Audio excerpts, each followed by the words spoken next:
Hello internet, hello everyone, this is another Helm to Tower video and what we like to call, we're doing it live. That's right, I'm here, it's me on video. Yeah, I had limited time admittedly today to record a video, and of course they put out a blog giving a preview of what's to come in season 1 of the first Descendant.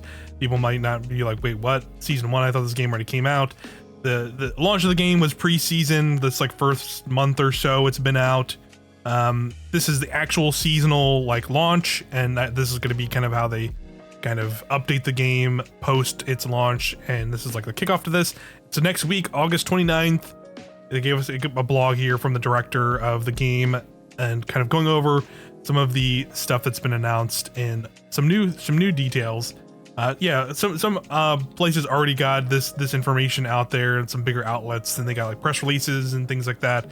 So they already talked a little bit about this stuff, so I'll kind of skim over some things and get to some of the newer details if you hadn't seen those already. But I did want to get some thoughts on some of the things that were already shown, since I hadn't really talked about it yet.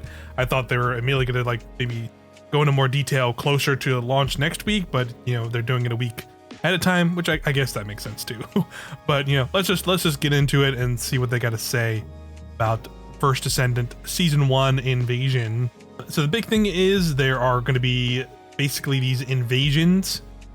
Here they kind of talk about they kind of set up the story premise, which, you know, admittedly I was not really too into the story of First Descendant. It's a lot of like, you know, generic sci-fi, like, oh, evil forces here, they want to get this evil MacGuffin, which is the Iron Heart, and then, you know, but we're going to use it against them, and you know, it's a lot of back and forth about an Iron Heart and whatever. But basically, you know, the story sort of ends, and you kind of push back the forces, but now they're already back. They're back, and they're bigger than ever, and you know, you got to fight back, and that is why, you know, we're getting the invasion. So like new forces are coming from this, you know, what do they call it, like the Vulgus or whatever. What that amounts to is they're going to be, if you go into the hard versions of infiltration operations, those are basically, you know, if you're not familiar with those are essentially the equivalent of strikes from Destiny, where they're like these little mini dungeons that you run through, multiple encounters, you're either like defending stuff or going through different environments, shooting enemies, and there's a boss at the end. So now on a daily occasion, 2 of those hard infiltration operation dungeons, which the hard mode ones are unlocked after you beat the story, so it makes sense because it's picking up after the story. Those are going to be transformed into invasion dungeons, which will have kind of their own, you know, different activities and things going on. So like, I'll just go ahead and read what they say here in the article. Invasion dungeons will put your skill in wits to the test to hold back the Descendants. Krell has built a defense system with different mechanisms for each legion. These dungeons are solo challenges that feature different routes, puzzles, and strategies from the normal dungeons, where your objective is to fend off the invasion as quickly as possible. They have like a screenshot here, and I think they've shown in some of the trailers, like one of the things going on you can see is like these weird like infected pillars kind of show up, and you got to shoot the little things on them. There's also this like scene of like these like colored plates on the ground, and maybe I'm guessing you have to like step on certain colors in certain orders or something in a certain time. I'm not sure exactly, but it basically seems like they're going to be like changing some of the like actual encounter mechanics and things throughout these little zones. So like it'll be like the same areas. They might have maybe a little bit different going on, because they said there's like different routes and stuff, but you know, it seems like you're gonna be going through these similar areas and doing like new mechanics and different parts of the arena than when you did before. So that's cool. We'll have to see how that goes, and maybe there'll be different bosses as well. I'll be curious to see how they add like maybe they'll add new bosses to these infiltration operations as well. Again, these are for the hard mode ones. They'll change daily which 2 are available, and they don't say rewards here, but I'm guessing maybe there is something specific to the season that you'll get. Maybe that's later in the blog, so we'll just keep reading. Next up, the other big thing is this new Descendant, Haley Scott. She's like ice based and has like a big sniper. So we got a preview of some of her abilities here, which I don't think they've shown too much of yet. So here you can see the first one is Cryo Round. Instantly fires a cryo round that automatically tracks to the enemies and deals damage and inflicts cryo, and also deals additional damage along with Haley's firearm damage. So I guess maybe like depending on how much damage it does is based off your firearm damage, maybe, or it adds damage to your firearm. Maybe that's, I'm not 100% sure what they mean by that. And This is usually translated from I'm guessing Korean into English, so like some of the stuff can be a little like whoa. But yeah, we'll work with what we got, and I appreciate the devs putting this together still regardless. So next up, Storm Snare's second ability fires a freezing beam that unleashes a chill vortex around you and knocks back enemies and inflicts cryo on enemies that take damage. It's a cool looking ability. It's freaking summons a big sniper arm cannon kind of thing, just like a big ass cannon that shoots a big beam. That's sick. I like that. Next up is Cold Fury. Haley's movement speed gradually decreases, but her firearm and skill, critical hit rate, and firearm penetration all increase significantly. So this is basically just like a big, huge damage buff, but she loses a bunch of speed. So that seems just like personally for me, that seems just like she's a sniper, so you're supposed to be long distance anyway. So maybe just, find a place to kind of position yourself, pop this, then pop, Storm Snare, or I'm guessing her ultimate ability, which is also, looks like if you scroll down here, looks like it's also a big cannon sniper shot there. You can kind of combo those together. So that's pretty cool. I like that. And it seems like, if enemies rush you down, you could also pop this and pop her first ability to then kind of have that increased maybe firearm damage to that, because that also, Cold Fury also increases your firearm and skill critical hit rate and firearm penetration. That also increases the damage of her first ability. So it increases all of her damage for abilities across the board. So that's pretty cool. Definitely some interesting stuff here. I like her. I like her kit. It seems pretty interesting, and she's ice based as well. So I dig it. I'm definitely probably gonna get her. I'm curious to see what people do build wise with her. So next up we have the season progression. I think they've talked about this a little bit in some other blogs, but here's kind of a breakdown of it a little bit. Descendants can now gain new abilities through inversion reinforcers. So looks like it's broken down here. So Hunt improves the Descendant's basic stats. Attribute improves the Descendant's attribute resistance. Recovery improves the Descendant's recovery. Survival receives the defense buff that activates under certain conditions. And then there's a season one as well, which receives an effect that is useful for invasion dungeons. Inversion reinforcement is a progression system that only lasts for the season. You can learn the invasion reinforcement effect using the Iron Heart particle, which can be earned by clearing invasion dungeons or being active in hard difficulty fields. So there you go. That's what you're going to be getting for doing those invasion dungeons. You'll get Iron Heart particles, which will then let you go into these, put skill points towards these different attributes. You can choose 3 of the effects that have been unlocked. When you unlocked all 4 of the effects in a line, you automatically acquire that line's collection effect. Collection effects are passive effects that are always applied during the season. This means that if you unlock all inversion reinforcement effects, you can utilize 3 selected effects and 5 collection effects from each line in battle. Okay, that was a little confusing, but this makes it sound more like this inversion stuff is actually going to be more like a proper skill tree. Okay, that's pretty cool then, if that's the case, because I was kind of reading it as like Hunt was like you basically are just putting a point into, be taking an Iron Heart particle and basically putting it into Hunt like a skill point, and that'll increase like your overall stats for that season. But this sounds more like it'll be like I will get a particle and then I can choose from this like path for, like Hunt will basically be like a path or like a tree of skills, or maybe it won't make a big tree, but just like a line of skills, and I can choose between those, and then picking multiple ones from different things will give you different passive effects and stuff for the season. So that's pretty cool. So that sounds more like choosing skills, not just kind of like, just giving blanket buffs. It says Descendants plural, so I'm assuming this means like this is like going to be like a buff to all Descendants. It's not like a thing you don't have like a specific like inversion reinforcement tree or whatever for Lepic or the new Descendant or whatever. It's like these will just be like blanket buffs, and that'll be for season invasion or whatever. That's cool. That sounds more interesting than I thought it was at first glance. I'm really curious to see that stuff in game and tinker with it, and could be really cool, because I think right now some of my frustrations admittedly with the game right now is getting to a point where I'm like, I have a bunch of characters and I have them at level 40, but now I need to start doing that the grind to kind of get the catalysts and get the energy activators, and you just need so many of those, man, to feel like you're making an impact on your powering up your character. So I'm hoping, like, with the combination of doing some of those and now the seasonal progression, you can kind of mix that power to, you can mix like kind of the power boosts you're getting to those to kind of more easily power up and get through certain activities and get to more end game stuff more easily and freely. So I like that. I hope that's kind of how it ends up working out.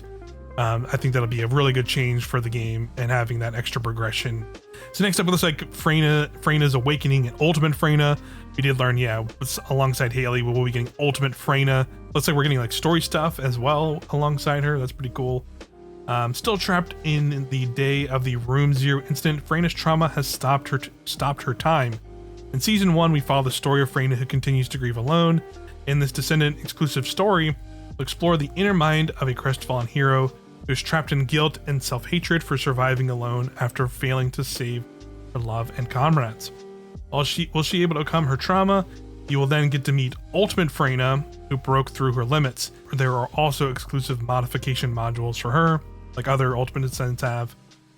Future Ultimate Descendants will be added with the seasonal updates and as the Descendant stories and the first Descendant lore expands. After Season 1, Ultimate Freyna and the next update to the Ultimate Descendants will launch sequentially, starting with the initial Descendants to join cores. I don't know, again, I don't know what that fully means. I guess initial Descendants to join the core. Again, I don't know like the lore well enough. I might just mean like it's like we might be getting storylines for the Ultimate Descendants that have already come, maybe? Like maybe it's like saying like, hey, we'll get like an Ultimate Viesa story in Season 2 or Ultimate Ajax story, whatever. But that's cool as we're getting Freyna here up first. And it sounds like it'll be a more unique story. And I'm hoping that's a little bit more interesting than the broader story that's sort of just like kind of generic, having maybe these like specific character stories. Maybe it could be a little bit more interesting, so we'll have to see. So that we'll have to see how that goes. And of course, looks like we got some new ultimate weapons. That one looks pretty cool there. It's like a little electric rifle. So Excava, a powerful and versatile ultimate weapon. This assault rifle arrives with this update. Also acquirable as a free battle pass reward. Excava charges voltage when attacking enemies and uses the charged voltage to fire energy grenades.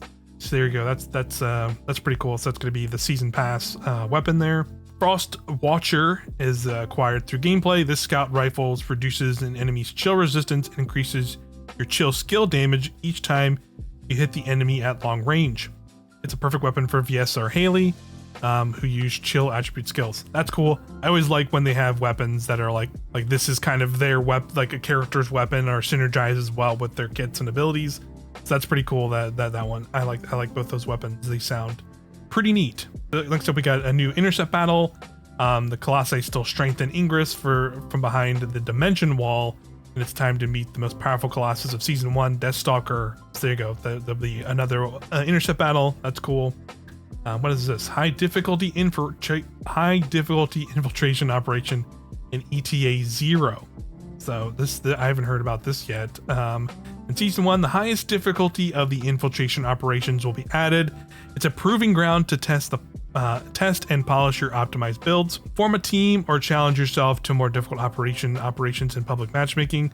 Prove the strength of the Descendants and acquire loot that can only be obtained in more high difficulty operations. So that's pretty cool. So even higher difficulty and unique rewards for doing those.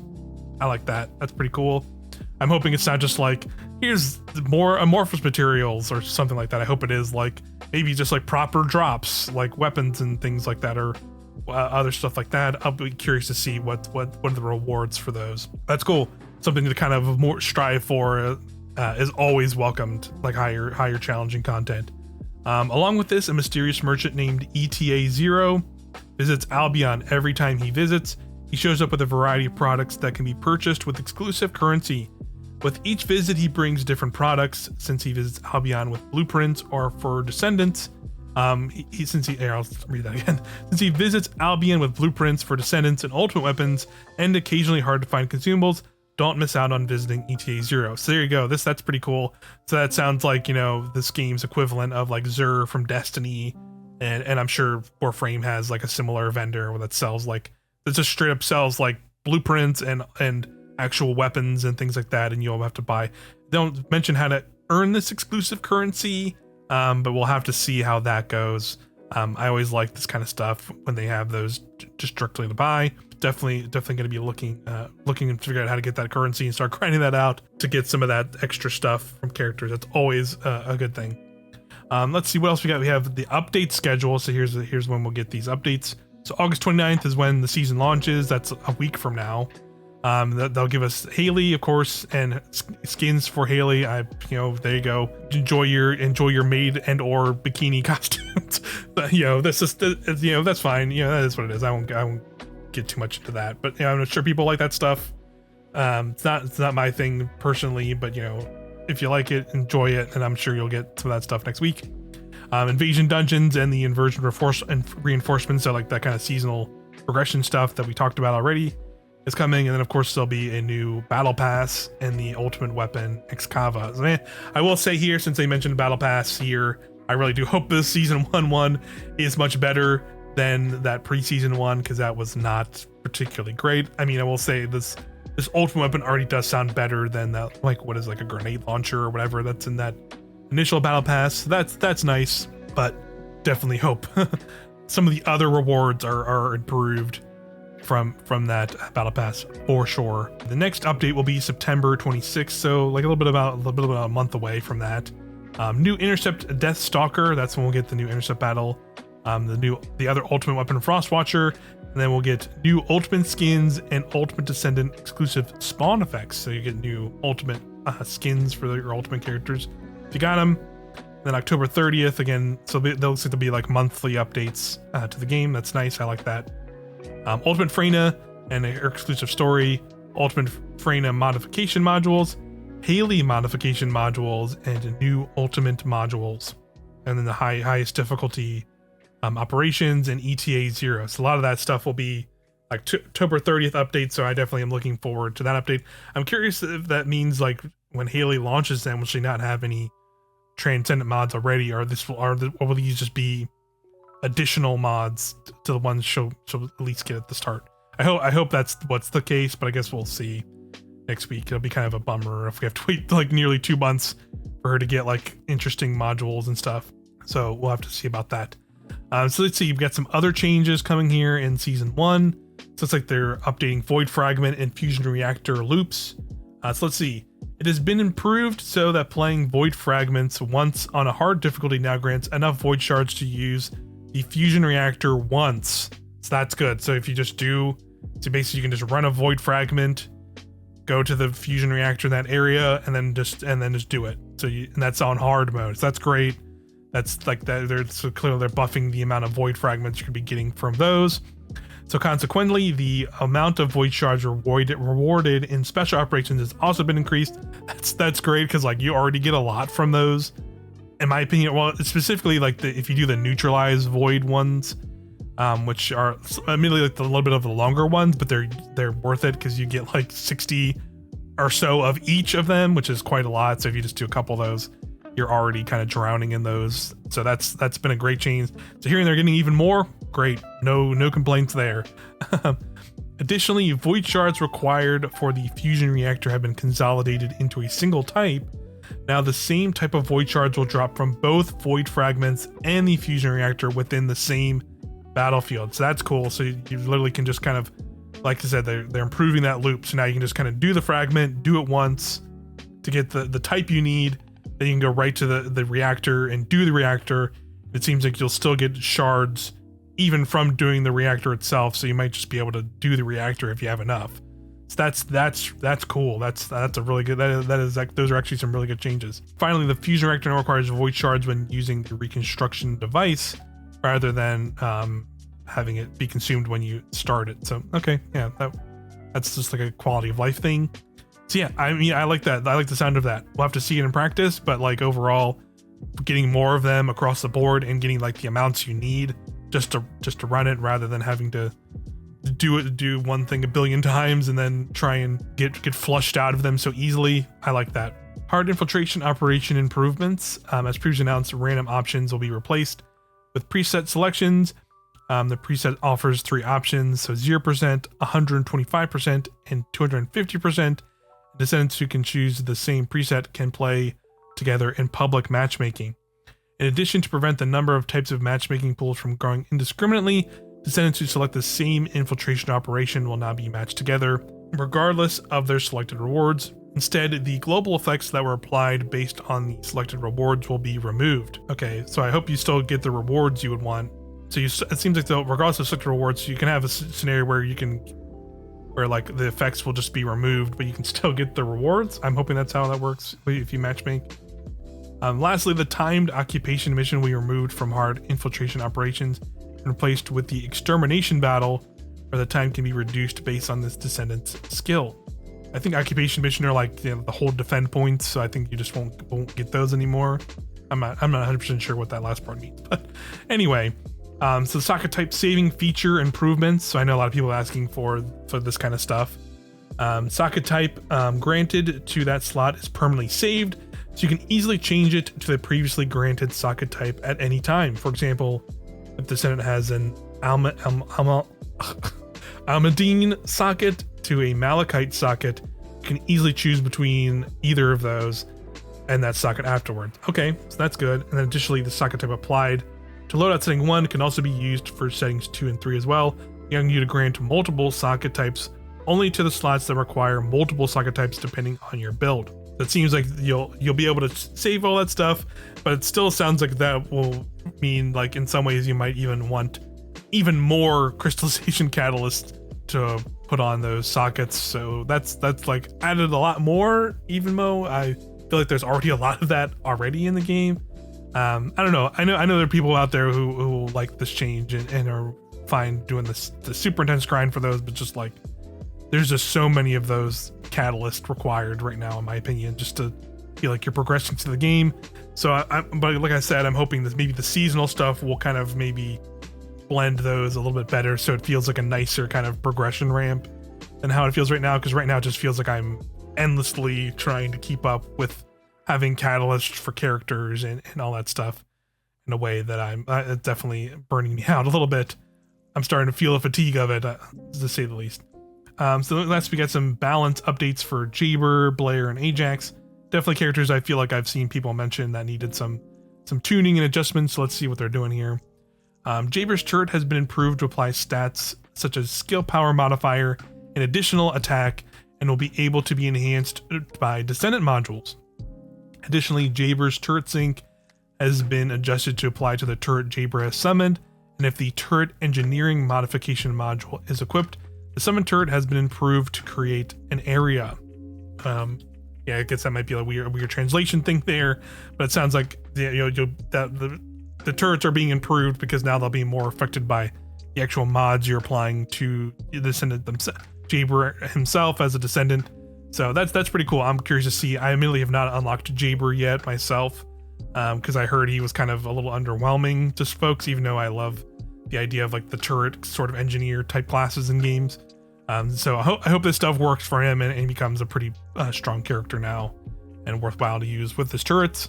That'll definitely make me more interested in grinding for the materials to get him. Let's see, Blair's Pitmaster skill has been improved to have a more enhanced effect based on the number of flame zones. I believe Pitmaster the one where he like summons, like he put down the fire zones, he basically can like collects them to like get like a damage boost or something like that. I think that's what it is. I don't know, to be honest. I played Blair and got him to 40 and was definitely not feeling him, so I definitely know he was a character that needed some help with some of his like kind of like the loop of his abilities and other stuffs, in my opinion, so to make him feel better. So I'm hoping maybe this stuff will help him out. So let's keep reading here. The duration of the Blaze Up skill has been increased and the MP cost has been reduced. When using the Extinguish skill, the flame zone will no longer be retrieved. So I was like, okay, so I was wrong. The Extinguish skill is when you collect some, but it sounds like now they won't be collected, so they'll stay on the field. So that's pretty cool. And then now instead, the Taste of Aggression effect will be stacked based on the number of flame zones. The damage of the Burn Taste skill has been increased, and the skill button input feature has been added to allow canceling the skill mid-use. So that's pretty cool. I think Burn Taste, again, clearly I do not know the names of these things, but I'm trying to figure it out as we go. I'm thinking since it's like cancelable, I'm thinking burn taste is like the fire, is like flame hand, flamethrower thing. So I think being able to like use, like, cause that's the thing, I think it's just like, it's not cancelable now. So being able to cancel that mid-go would be nice. Additionally, the max stacks of the incendiary bomb modification module has been increased, and the performance of the deadly cuisine skill has been enhanced when the classic chef modification module is equipped. So cool. So it was like buffs all around for him. I like the idea of having like keeping the flame zones active at all times, because it was weird to like put them out and then immediately, like, if you want that bonus, you're immediately taking them all off the field, and then you won't have any flame zones. So being able to keep them and keep them up for longer, and maybe that gives a build potential where you can have more than the ones you can make out at all times, and you're just making a ton of those around the areas, hitting that extinguish to kind of collect them or whatever to keep that skill power up. So that's a cool, maybe better loop for him potentially in a build. We'll have to see. I'll let the build crafters out there who have definitely put in a lot more time with the crystallization and all that kind of stuff, figure that stuff out and see if it's worthwhile. But they sound good on paper here, right, when I'm reading them. Ajax, Orbital Barrier, and Hypercube skills are now affected by attribute resistance, making them stronger, and the body enhancement modification module increases HP, defense, and shield, and when using the skills, void energy will always recover to 100%, allowing the use of enhanced skills more often. So there you go. He just has more. When using that, he'll have more HP and defense, and he'll constantly be able to spam those enhanced skills more often. So I like that.